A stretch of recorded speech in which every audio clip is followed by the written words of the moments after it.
Aujourd'hui, on va parler de RGPD et surtout de la confidentialité des données, comment faire en sorte de pouvoir les exploiter, parce qu'on a parlé beaucoup de données hein, ici, mais le problème c'est que il y a toujours la loi, on a un petit peu peur, il y a beaucoup d'entreprises qui ne se permettent pas de faire de l'analyse sur leurs données et les données de leurs clients parce qu'ils ont peur d'avoir un problème avec la loi. Donc je ne suis pas avocat, mais ce que je vais pouvoir vous montrer, c'est tout ce qu'on a trouvé, et après avoir échangé avec certains avocats justement sur le sujet, c'est qu'en fait, il y a des méthodes à suivre pour histoire d'être sûr de pouvoir exploiter ces données tout en étant légalement bon et tout en étant capable de pouvoir quand même utiliser l'intelligence artificielle. Donc par exemple, je vais vous montrer l'un des cas pratiques les plus utiles et les plus compliqués, si j'ose dire, pour beaucoup de personnes. Ça va être dès qu'on est un expert comptable. Les experts comptables, ils ont beaucoup de données de leurs clients. Le problème, c'est qu'une erreur avec l'IA et la boîte est cool. Donc c'est pas un sujet qui est facile, mais je vais vous montrer comment on peut utiliser ces données tout en respectant la loi. Donc là, regardez par exemple, je vais avoir ce qu'on appelle un FEC. Donc le FEC, c'est le document comptable d'excellence. C'est un document extrêmement lourd avec beaucoup d'informations dedans. Mais surtout, il va y avoir le nom du client, il va y avoir beaucoup d'informations aussi sur les fournisseurs, les dépenses, les éléments comme ça. On ne peut pas se permettre de les exploiter. C'est invraisemblable. Si quelqu'un le fait avec l'intelligence artificielle, quelle qu'elle soit, il y a un abus de confiance, il y a pas mal de petits problèmes qui vont tomber.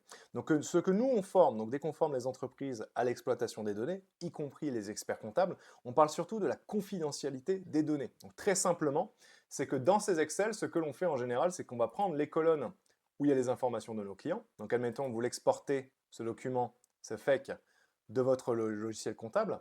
On enlève les colonnes où il y a les clients, et après on le sauvegarde dessous, donc on l'enregistre, donc moi j'ai plus Microsoft Excel, mais je l'enregistre sous, et je vais avoir une copie sans les informations confidentielles, que ce soit le nom des clients, les fournisseurs, si c'est identifiable en général, hein, si vous avez un doute, si vous dites, ça serait quand même identifiable, hein, si j'ai le numéro de SIRET ici, je pense qu'on va pouvoir trouver le nom de l'entreprise, du coup il faut l'enlever. S'il est présent, on n'est pas bon, on n'est pas sur la confidentialité des données. Donc ce que nous en général on fait, on enlève ces informations confidentielles. Par exemple, si j'avais une thématique un peu plus marketing digital où je vais avoir beaucoup d'informations sur le comportement de mes clients et qu'est-ce qu'ils ont acheté, ce que je peux faire, c'est que j'enlève tout simplement le nom du client avec son ID aussi, donc son identité sur ma plateforme, et je vais garder toujours les données démographiques, donc l'âge, le sexe, tout ce qu'il va faire, son comportement, le genre de choses qu'il va avoir fait, et ça, je vais pouvoir l'analyser. En fait, l'idée, c'est est-ce que je peux analyser mes clients ou est-ce que je suis capable d'analyser mon client? Si je suis capable d'analyser mon client, il y a un problème. Si je suis capable de retracer les comportements de chaque personne, les fournisseurs, les entreprises avec qui ils travaillent, c'est pas bon. Par contre, je peux prendre le FEC, donc encore une fois, je prends cet élément parce que c'est le plus compliqué à utiliser avec l'intelligence artificielle aujourd'hui. Donc je prends vraiment la tâche la plus compliquée possible.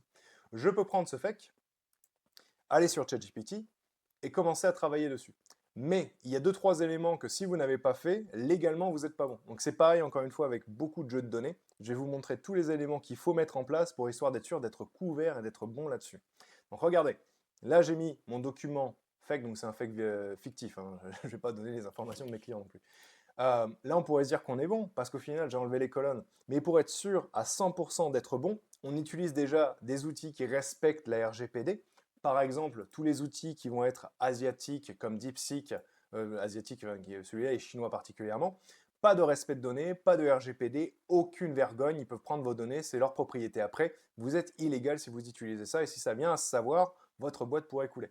Donc on oublie les outils qui ne respectent pas les RGPD. Il faut savoir que Mistral, qui est notre ChatGPT français, si j'ose dire, lui respecte les données. C'est le meilleur d'ailleurs au niveau de la gestion, la gestion de la RGPD. Il est un peu moins bon que ChatGPT pour être honnête avec vous, mais au moins il respecte la RGPD. Donc si c'est vraiment important pour vous d'avoir ça, je vous invite à le faire. Donc là, nous revoilà sur ChatGPT parce que c'est la majorité des gens utilisent cet outil.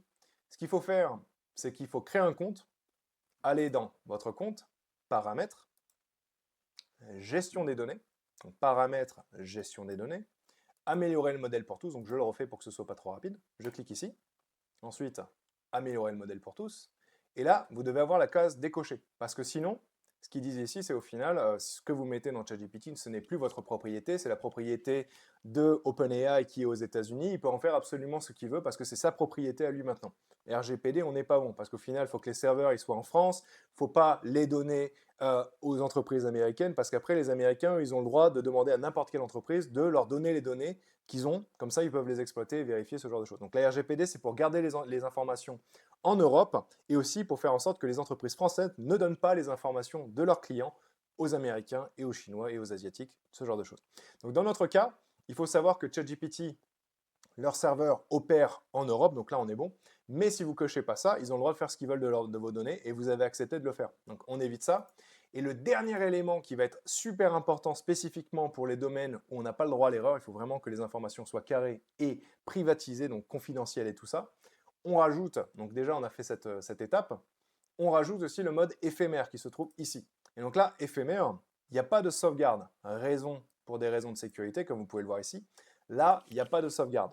Et donc, du coup, ça me permet d'exploiter ces données qui ont été... J'ai enlevé les colonnes, je suis en mode éphémère et j'ai déjà fait le paramétrage de ChatGPT.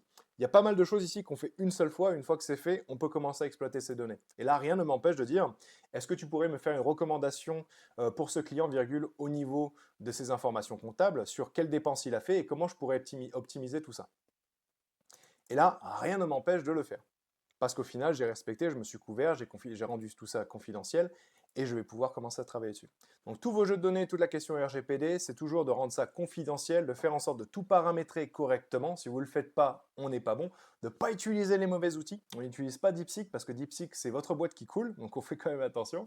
Et en même temps, comme je vous l'ai dit, le dernier mode qui va être important, ça va être le mode éphémère qui a été ici, qui permet de garder absolument rien en mémoire et de vous permettre de faire des recommandations. Donc là, je peux lui dire, fais absolument tout le travail, ce qu'il me demande, il me demande de préciser, mais moi, je veux un plan de recommandation, hein. Je ne veux pas préciser, hein. On est dans un exercice, donc je vous montre rapidement. Et là, il va faire le travail. Donc en tout cas, j'espère que c'était clair. Il y a 2-3 éléments à faire. C'est largement actionnable, c'est largement faisable pour la majorité des gens. Je vous invite à commencer avec ça. Si vous avez quoi que ce soit comme problème ou des questions, n'hésitez pas à me le dire et moi, je vous aiderai derrière. Donc regardez, le résultat, enfin, j'ai plus besoin de le faire à la main. J'ai mes recommandations et on peut avancer.